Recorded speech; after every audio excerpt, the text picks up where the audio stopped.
Amados, eu confesso que entender a palavra de Deus nem sempre é tão fácil. Porque demanda um cadinho de história, e da história de um povo aí de 5.000 anos, pelo menos, escritos ali, né?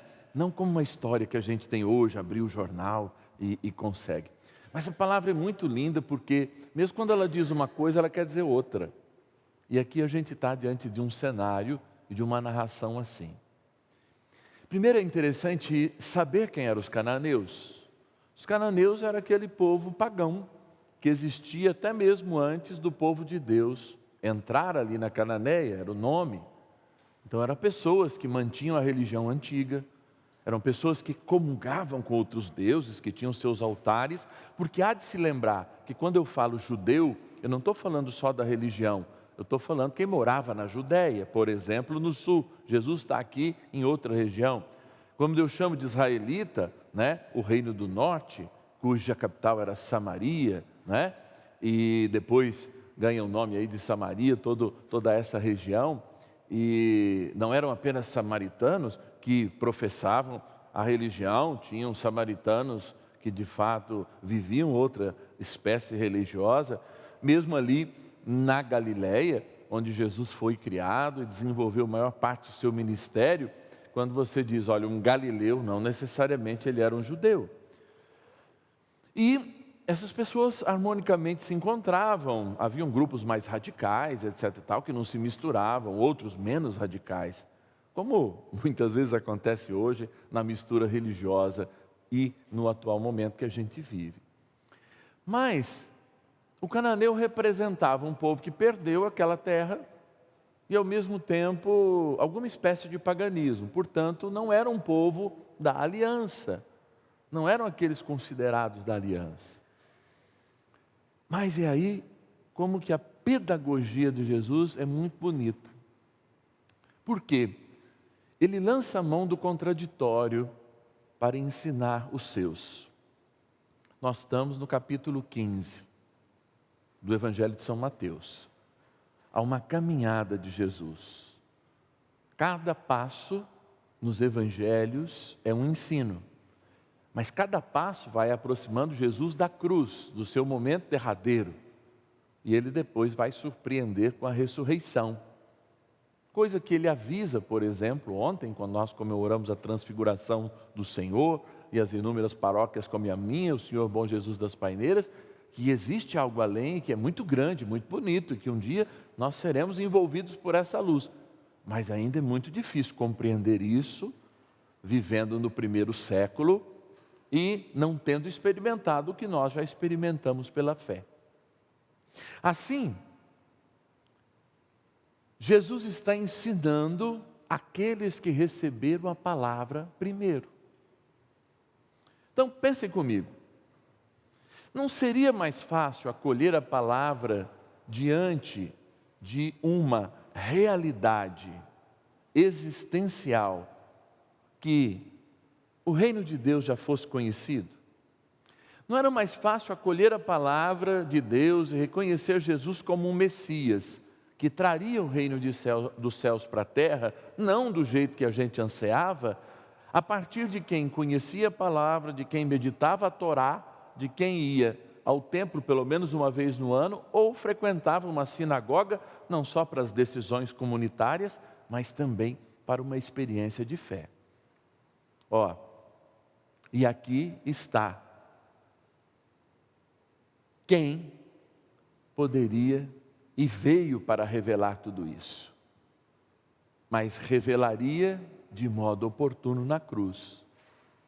Mas teria que preparar o coração dos apóstolos para que no momento em que eles fossem esses agentes de instauração do reino de Deus, inclusive para que nós colhêssemos essa herança, eles soubessem de fato para quem o reino de Deus veio, quem não aceitou esse reino, e que a cruz tornaria a experiência de todos os povos espalhados pela terra uma experiência de unidade em torno de Deus.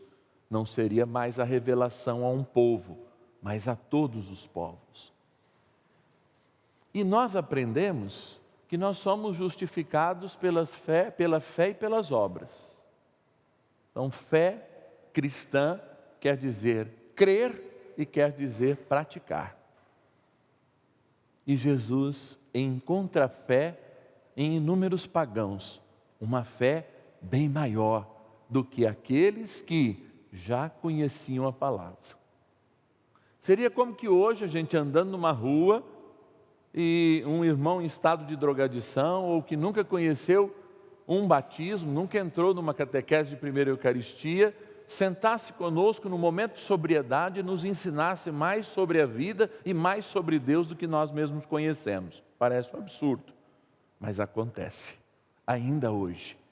Como aconteceu na casa de Cornélio, em que eles já conheciam o Senhor e depois foram só batizados na água, porque já tinham o batismo no Espírito, como aconteceu com este homem que a gente reza a fala dele diante da Eucaristia, todas as missas, um centurião, um pagão, ainda da força opressora romana, que disse: Senhor, eu não sou digno que entreis em minha morada, mas como eu sei que tu és chefe, se disser uma única palavra, o meu servo estará curado.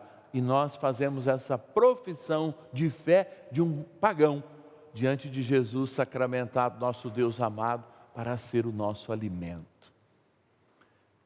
E aqui vocês já perceberam quem Jesus quer ensinar, né? Senão os seus, que se achavam donos da palavra e que tinham o sangue dos escolhidos, mas não agiam como os escolhidos.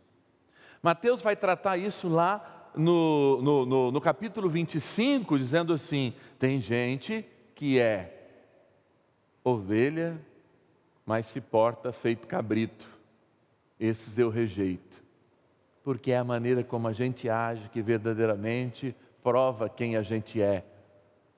E é por isso que o Senhor guarda-nos como pastor, porque Ele está com o cajado da mão para nos alimentar e nos conduzir, mas está com a vara também para nos corrigir, para que de fato a gente não perca o sentido da nossa salvação, à medida em que a gente deixa se cuidar pelo Senhor.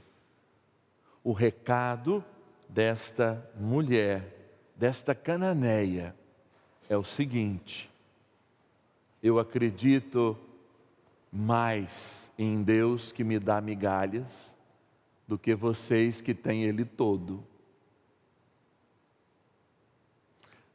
E sabe quem vai preceder a gente no reino dos céus? Junto com as prostitutas que nós julgamos, aqueles tantos que Jesus já nos avisou que a gente tem que tomar cuidado, pessoas que nunca foram evangelizadas, mas de fato têm no seu coração uma fé e obras muito maiores que a nossa.